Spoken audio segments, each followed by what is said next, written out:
So, I would like to understand the concept of paradiplomacy from you in terms of when we link it to geopolitics. First, you have to look at the traditional approaches in IR.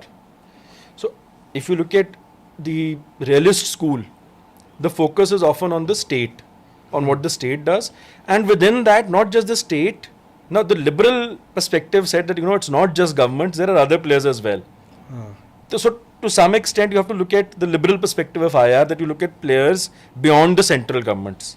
So then you have non-central. These are basically because in some countries are called states, and others are called provinces, and others are called landers, right? Yeah. So they are called non-central governments.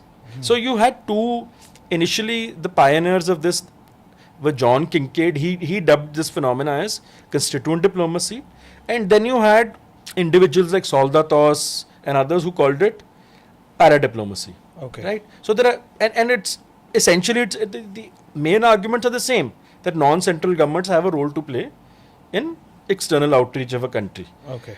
Now there are reasons. What we need to look at is that's more important. That what are the reasons driving this?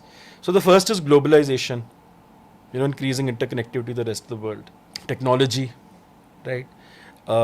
Third is the regional leaders also wanting to benefit from these exchanges, politically, to enhance their stature